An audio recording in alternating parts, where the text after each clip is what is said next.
My girlfriend, 21 female, and we've been together for almost a year. We've had a great relationship until this event recently.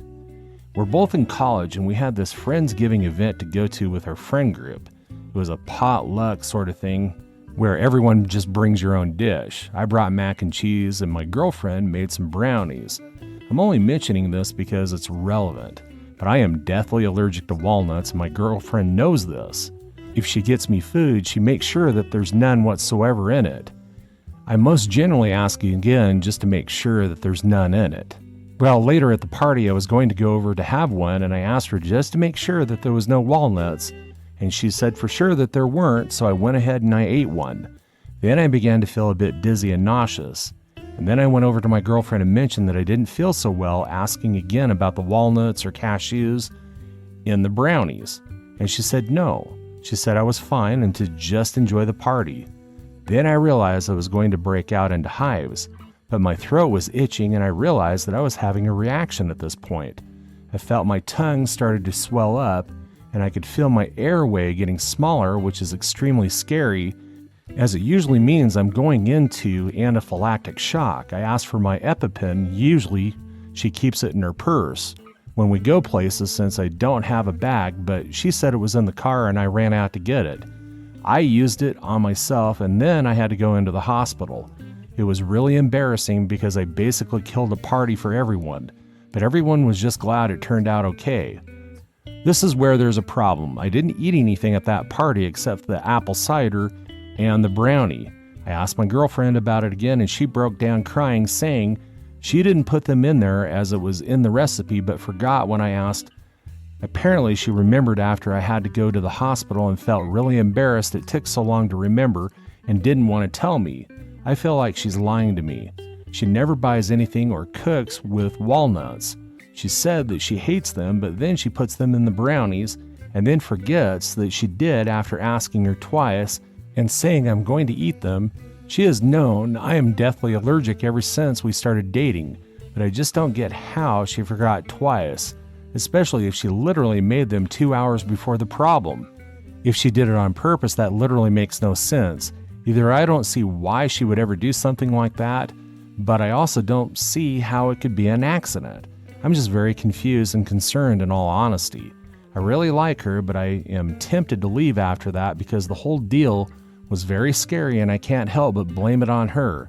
But I'm also scared of overreacting and maybe it really was an accident. I'm just not sure. Now for the advice before reading the update. If she gets me food, she makes sure that there's none whatsoever. And she told me that I was fine and to just enjoy the party. I'm not trying to encourage jumping to conclusions, but these two quotes are literally counts against her being just simply forgetful, really suspicious. Yeah, I agree, but purposely feeding them doesn't make a lot of sense either. A lot of other commenters pointed out that some people think others exaggerate how allergic they are to certain foods until they see a reaction firsthand. I think I'm just going to sit down and talk with her and ask if that's what it was, and if it's true, I'll have to think about whether I want to work past that or not. Bring up the fact that if you did not have the EpiPen or got to the hospital, you would be dead, as in actually dead, going to the funeral for the boyfriend she accidentally killed, and that should hopefully drive the point home. Purposely feeding them doesn't make a lot of sense either. The internet is filled with stories about people being intentionally fed something that they were allergic to because someone thought the person was exaggerating or thought that they knew better than the doctors on how to deal with allergies. Now for the update. No, I don't believe she's actually trying to end me after reading a lot of the comments. My guess is that she doubted the severity of my allergy and put the walnuts in the brownies to prove her point in a really stupid way. I'm going to sit down and talk with her, and if this is the case, I'm going to break up with her. I called her and I said I wanted to talk with her later today. We'll post an update after seeing how it goes. And for now, the updates. Thank you all for offering your input and support. I didn't expect that many people to respond, but the kind words were helping. After reading over the comments, I believe my girlfriend thought I was exaggerating/faking allergies and tried testing me purposely by putting those walnuts in the brownies. Intentionally or not, she almost stuffed me, and I was never going to be able to get that trust back. Someone who loves me would not do that to me. I called her and asked to talk to her at her apartment. When I got there, we sat down and we began talking about it. They asked her about what I said above, and she vehemently denied it. I started to realize all of the other stuff that had happened and said I don't believe her. She also mentioned how she's forgetting that, plan or not, she almost killed me. She began going on this weird rant and got angrier and angrier and began calling me crazy for thinking she's even capable of that. I held my ground and calmly said I still don't believe her. That's when she started breaking down and sobbing. She was sitting next to me at that time, and it kind of threw herself into my arms. She didn't even say anything, just sat there and sobbed. I felt bad to let her. I told her that I had been thinking, and while I don't believe her, it almost didn't matter because now I can truly never feel secure around her knowing she could forget something that could literally cost me my life. And that was when she began to initiate intimacy with me. I turned her down and told her I'm breaking up with her. And before walking out of the room and driving home, I have been in an emotionally abusive relationship before, and she knew what she was doing. When she tried that, she never admitted to adding the walnuts in on purpose, but the way that she acted when she realized it, wouldn't budge, almost confirmed it for me. Still, I really wish she outright admitted it for closure, because breaking up with her freaking sucks. I know it's easy to look at the story and say I'm better off, but I really was happy dating her for almost a year, but now I'm completely alone. I'm not sure why she did it or thought it would be worth proving a point, but I guess I just have to be okay with that either way. Thank you everyone for helping me to not let it slide and really standing up for myself and not giving in to the BS. The advice was greatly appreciated. Going on to story 2. My family abandoned me, 22 male, at a concert with no phone, wallet, or shoes. I, 22 male, was recently left at a concert by my family. For some background, I went to this concert with Mia, sister 20 female, Zach, brother 16 male, and Kyle, sister's boyfriend, 22 male. This concert was 4 days, and we had only planned on going for the first 3. The first 2 days of the concert went well and we had fun, but the third day was way worse. The day started off normal and I was planning to have a few drinks, and that was it. Well, at some point, I believe someone slipped something into my drink. I only had 4 drinks when my memory goes away. I then woke up in an ambulance 5 or 6 hours later, 12:30 a.m., with no phone, wallet, or shoes. A cop had found me a mile away from the venue and called an ambulance for me. The cop called my parents, who were 2 hours away at home, and updated them on what was going on. They said that they would pick me up the next day. When I had gotten to the hospital, they said that they had people who needed more help and then discharged me. They asked if I had a way home or if someone could pick me up. They also called my phone and it was in the lost and found at the venue. Well, I didn't know my sister's number, so the hospital staff gave me an Uber and to bring me back to the venue so that I could get to Maya. Well, she was gone when I got there, so I asked a woman that was still there to call her on Facebook. I know, I wish I would have thought of that at the hospital. Well, when she picked up, I told her where I was, and all she said was that she was an hour away and wasn't turning around. Now at this point, I'm scared and don't know what to do. I went to the security office at the venue and tried to see if they could help. They went and checked the lost and found, but it was closed and wouldn't open until 11:30.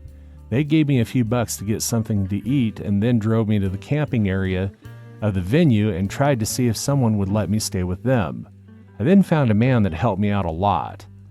I had him text my family to not worry about getting me, and then had him text my boss on Facebook to come and get me. I then told him my story while bawling my eyes out, and he gave me a hug and helped me to get some sleep. The next day I had to wait for the lost and found to open to get my stuff. Luckily, they also had my wallet. I then called Maya and the rest of my family to let them know that I was okay and my boss was on his way.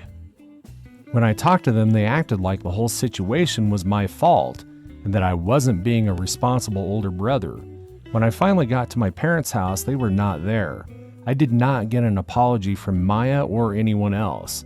Then Kyle said that they were a half an hour away when I called, and he tried to make my sister turn around, but she wouldn't. Everyone I have told this to has said how disgusted with my family they are and that I should go no contact with them, even close family friends. There has been other stuff that has already made me go low contact with my parents. Should I go no contact with my whole family? For context, my boss ended up driving 4 hours from where I live to get me, and then 2 hours to my parents' house to where my car was, then 3 more hours back home. The hospital did not do a drug screening because I hadn't thought about the fact that I only had 4 drinks and was still kind of out of it. My advice is to go either low or no contact with your family because they're a bunch of a-holes. Sorry that you had to go through this, OP. And now for some advice. The sad news for you is now you know you can't rely on your parents or siblings in your time of need. You are in a dangerous situation and they wouldn't help you in any way. If my sibling or kid was drugged and ended up in the hospital, I'd be on my way to them no matter what. Do not count on them for being there for you to help you in the future. I would start building a support group of close friends and distant relatives. Start making plans to move out and only allow people that love and care for you in your life.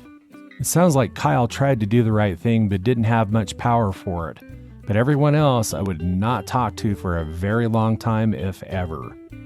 If they throw a fit because they don't want to hang out with you anymore, tell them that they are untrustworthy and that you might have been sexually assaulted that night or worse. They didn't assist you, so you won't be engaging in activities with them that entail drinking, a sizable crowd, or counting on them. I truly believe the less contact you have with these people, the better. They should care about you and want to protect you. They don't. That's a reflection on them and not on you.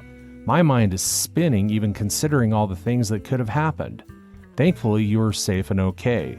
Another silver lining here is now you know everything you ever need to know about your relatives. Move forward, build strong friendships and relationships, be brave. You will be better off. Good luck to you. Moving on to story 3 is by Lori Jin. My daughter is a freshman at college and she fell pregnant. She called me last night over the moon and said that she was so excited she couldn't wait to move back home and play mom, her words. She talked about what the baby would need and what I should buy, that I can watch the baby in the evenings after I work so that she can still go to college and have a life, and how happy she is to finally be an adult. I was shocked because I've always told her how important it is to finish college before kids, and I pay her birth control monthly to exactly prevent this scenario. But I didn't say that. I tried to be nice and supportive but still firm. I told her congratulations and I love and support her, but I would not be able to provide substantial childcare or financial support because I'm a widow with 2 children still in school and we're barely surviving as it is. I've had to take out loans just to afford her college, which I now have to pay back. I definitely can't afford to maintain an adult and a baby on top of that. I work full-time at a very intense job, sometimes 50 to 60 hours a week, if I can, because we need the money. I already struggle to find enough time with my school-aged children. I honestly don't have much time even for myself. The last time I left the house for something for me and not the family was before their dad died 8 years ago. I haven't been to so much as a movie or a coffee shop since I became a single mom because there's just never money. I said she was welcome to stay at home, but all the routine baby care are all on her and the dad, and them alone, as would all the expenses related to the baby. I would help in emergencies, but the only regular repeatable contribution I can offer is housing and food and utilities. She got very upset and said that the dad had ghosted her, and without my support and money, she couldn't afford it and would be too exhausted for college or anything else. I said that is true because it is. She then said, so I should get an abortion? And I said the choice is hers, but she needed to keep what it will cost her time and money wise in mind when making that choice. She disconnected without a word. And this morning I got a long, angry text saying I was a terrible mother and a bad feminist because I was forcing her to have an abortion, which I don't think is true at all. I haven't responded yet because I don't want to hurt her and I know she's scared. But I still feel strongly that I simply cannot be raising another child in the little bit of time that I get, and I can't even come close to affording things like diapers and formula regularly. She has been texting my mom, who also still works full-time, and brother saying that I'm forcing her to abort a child that she wants. And they've been blowing up my phone, but I just don't have the energy to deal with them. And I don't think I'm wrong, so I don't even know what to say to them. I've always tried to do my best to be a good mom, and I've never denied her love or support. But I feel like she's asking too much by asking me to devote a significant amount of time and energy, which I don't have, into raising this baby. So Reddit, am I the a-hole and a bad feminist for forcing an abortion when I'm supposed to be pro-choice? She is threatening to cut off all contact, and of course, I don't want that at all, but I simply cannot afford another baby right now, time-wise or money-wise. I'm already drowning. Etta, thank you so much for your comments. I'm reading through them, but they're coming so fast I can't keep up. To address a few things. A.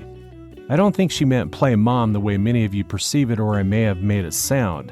I'm sure she thinks that if I just support her, she would be able to be a good mom and have this baby that she wants. I think in her mind she is fully planning on being a good mom, but I also think that she has next to no idea what that means in a practical day-to-day reality. This costs a fortune of kind of way, and I'm not sure how to explain it to her without being accused of undue pressure one way or the other.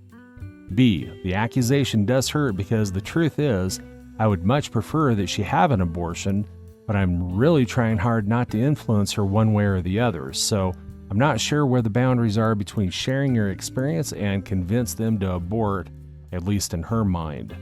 C. I don't think she's a brat. I think she's just a very, very naive and being a bit selfish and thoughtless at the moment. Again, I'm not sure how to tell her this gently, like the loan thing is really messing me up because I've paid for the semester, so if she drops out now, that money is gone. But again, I don't want to use finances to pressure her or hold finances over her head or something like that. D. No risk my mom taking the baby or the daughter. LOL. My grandparents practically raised us. My mom was a teen mom from a long line of teen moms. I was so proud of myself for breaking that generational curse. My mom never had to step up the way her mom had to, and she had to work full-time in any case and wouldn't have been able to even if it were needed. And honestly, without our grand, I don't think we'd have survived because while my mom is great, she's useless with babies, XD. I think they're just concerned because it's very unlike us to have such a huge fight. My kids and I almost never fight. Thanks again for your comments. I'll use many of them to formulate a response to my daughter to hopefully make her think. I may just link the thread if she stays obstinate, though some of you really are too harsh towards her, so I hope it won't come to that. I think you need to do what's best for you and your family, and since you're not able to afford or you don't have the time to raise this child, the onus is on your daughter to make a decision about what needs to happen. So good for you. Hopefully things turn out well for you, OP. Now for some additional advice. Play mom is the worst thing that I've ever heard. Since you're an adult now, you have adult responsibilities and decisions to make. Adults don't rely on their parents to make things happen for them. Adults definitely don't rely on their parents to be a parent to their child. You've had some very hard decisions to make, and this will be one of the hardest things that you'll ever learn. Actions have consequences, not the a-hole. I wonder what will happen when the baby is born and she realizes that he or she is not like a baby doll, one of those that makes crying sounds that stops as soon as you give him or her the toy bottle. OP, not the a-hole. Can confirm. My kids' mom gave them to my husband to live free and single. She hated when they started calling me mom. She posted all their accomplishments and reveled in the compliments that she got on her great kids and her being an amazing mom. She barely showed up to anything. Our oldest is 25 and she still hates when he says he has two moms. My husband and I used to tell each other that the best motherly thing that she did for our kids was not put up a fight when he wanted to make custody formal.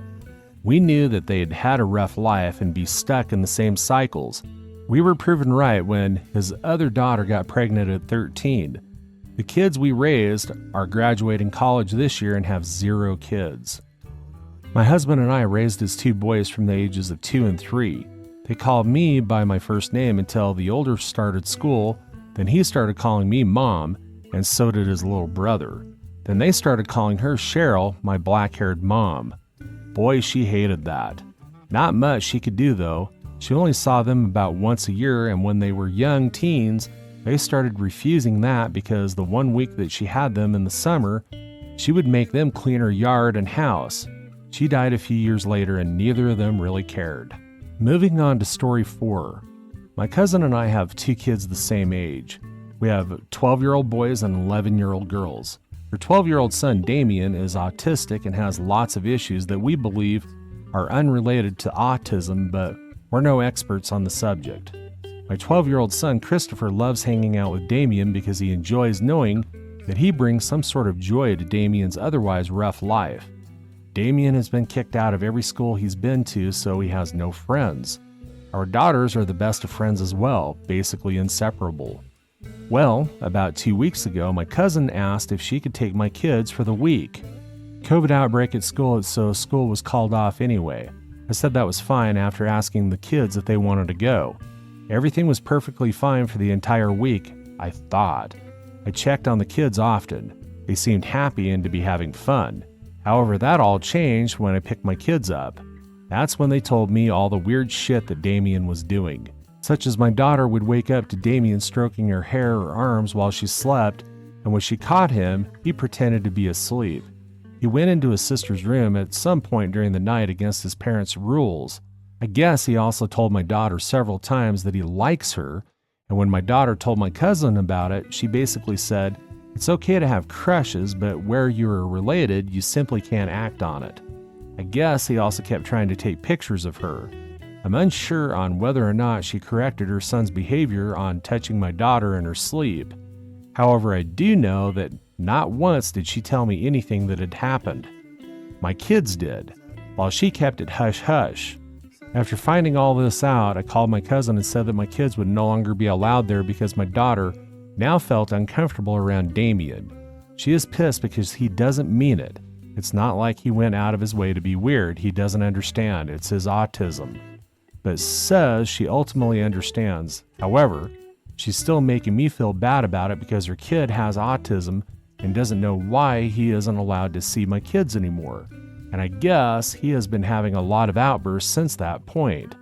One of them resulting in her needing to call the police because he became violent and started throwing chairs. I think you're doing the right thing by keeping your kids away from him. That boy really truly needs some help. So best of luck to you, OP. Now for some additional advice. If he doesn't understand, it's because she hasn't taught him.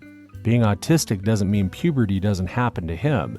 It means she needs to spend a lot of time teaching him about how to appropriately handle his urges and respect other people's regardless of how he feels. Telling him to not act on a crush isn't nearly enough for any kid going through puberty, and especially not for the autistic child who gets violent when they don't get what they want. Not the a-hole, and she is going to find her son is excluded from and kicked out of a lot of more places if she keeps excusing his sexually predatory behavior as something that can't be helped. Also, if he is stroking the skin of sleeping girls, he is acting on it. His mother is in denial. She needs to face reality and help her son now. Wonder why mom has a rule of him not going into sister's room at night. When my kids were that age, I never had to tell my son, "Don't go into your sister's room at night." Most parents never have to tell their son, "Don't go into your sister's room at night." That is a huge red flag that his behavior has crossed the line before, likely with his sister. That's all for today. Please check us out in the next video.